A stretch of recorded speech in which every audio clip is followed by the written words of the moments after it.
So we're going to do a small demo on liquid nitrogen and talk about a little bit of its properties. Now, liquid nitrogen is just the liquid form of the gas nitrogen, which is roughly 3/4 of the atmosphere. So it's the same stuff that we breathe, just in liquid form. The temperature of this is roughly minus 196 Celsius, so it's extremely, extremely cold. But it has a couple of interesting properties. Even though it is extraordinarily cold, it's not extraordinarily powerful cooler. In fact, it's only about, for pound, it's only about 15% more effective at chilling than ice is, but it can get things much colder than ice. Another interesting thing about it is that even though it's extremely cold, I can stick my hands into it, and in fact, I can have particles roll over the top of my skin. And the reason that's true is a really interesting effect called the Leidenfrost effect.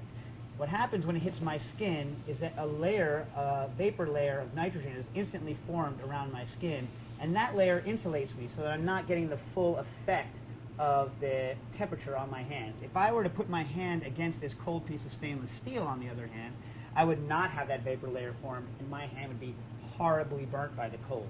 So that's one of the interesting things about liquid nitrogen. You want to be careful with it. There are a lot of dangers associated to it, but you can get it on your hands like that. Some other things.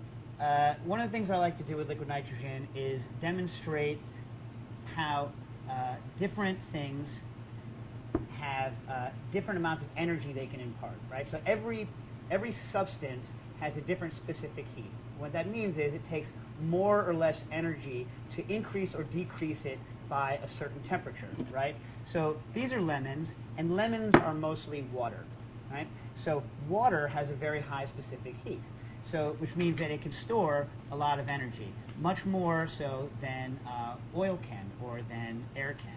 So once these things are frozen, if I were to take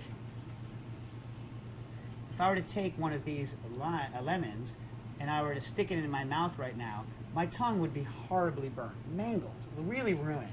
And in fact, one of the things that chefs need to learn when they first start using liquid nitrogen is not to serve things that have water in them to people that are extraordinarily cold, because it's very dangerous.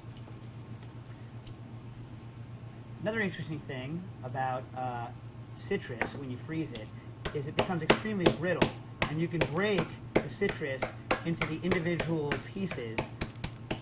And this is the genesis of many garnishes based on citrus with liquid nitrogen. You can see each one of the individual fruit pulp things separates out, and you can use them in really fun garnishes. That's kind of liquid nitrogen cooking 101. Now, if I were to take something like oil, which has much less ability to store energy than water does, you'll see. Now, I'm not even going to put this on my tongue right now, because if I put that on my tongue would be ruined, and that's not an interesting demo for me. If I were to take this oil, on the other hand, I can take oil directly out of the liquid nitrogen once it's frozen. By the way, olive oil is very difficult to freeze normally. I can take this, and only after a couple seconds, I can put it directly in my mouth without damaging it. We're used to thinking of oil as being much more powerful than water in terms of heating or cooling, or in terms of heating, because we're used to deep fryers. But the only reason that's true is that you can't get a deep fryer up to 360 degrees Fahrenheit. It can't be done, or 200 Celsius. Whereas oil, very easy to get up there.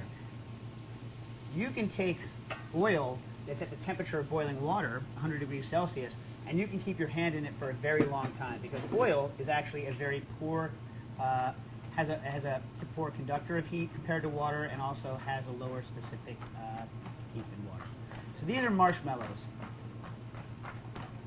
And the great thing about marshmallows is that they actually have very little water in them. Marshmallows are mainly air, sugar, and protein. All of these things have store fairly low amounts of energy. And what that means is, even after they're thoroughly frozen in liquid nitrogen, you can put them into your mouth right away. And you can see they get rather hard, and they're fun. Let them freeze up. Because you can do stuff like this.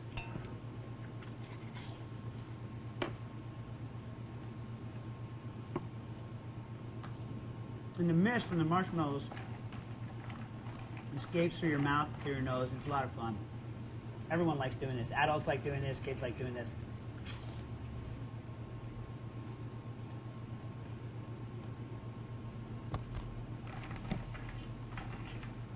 doing it. There you have it. Specific heat.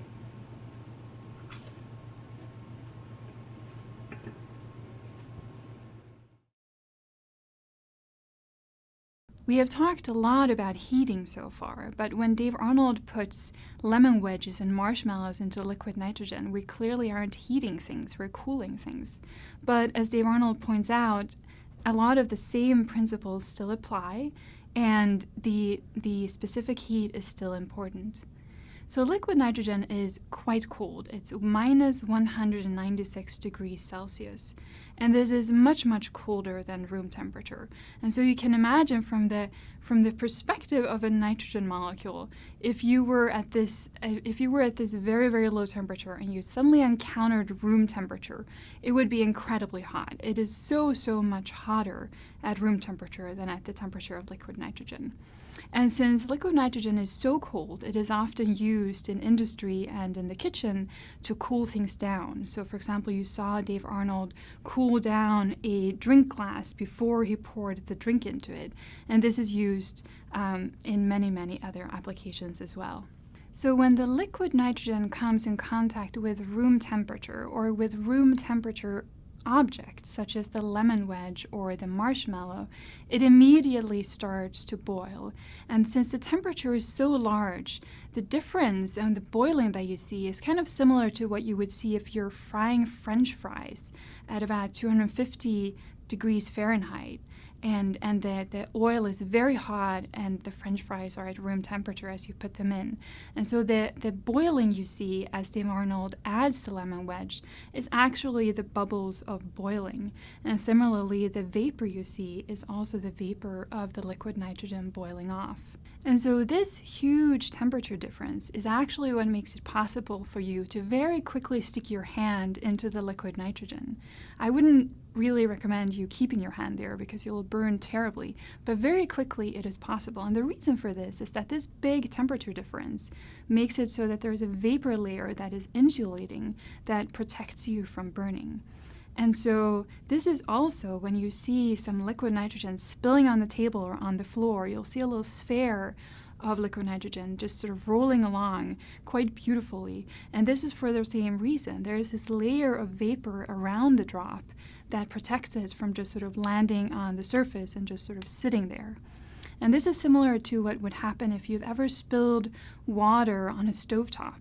And you'll see that if the stovetop is hot enough, then the water will form little sort of pearls and swirl around, and this is for the same reason. It is boiling off so quickly that there is a vapor layer that protects it from just sort of landing on the surface the way it would at room temperature. And this is called the Leidenfrost effect, which is, of course, named after the person who discovered this and described it. So as the food, the lemon wedge or the olive oil, sits in the liquid nitrogen, it will transfer its heat to the liquid nitrogen so that it's boiling. And as a result, it'll get quite cold. And when you then put this food into your mouth, this very cold food, it will absorb heat from your mouth and heat up by taking thermal energy from your mouth. And this in turn will cool down your mouth. So ultimately, the mouth and the food object will reach the same temperature. But if the food has a high specific heat, this will take a lot of energy from your mouth to make it reach the same temperature. And this is why you burn so much more from a food that has a high specific heat, such as lemon wedges, which have a lot of water.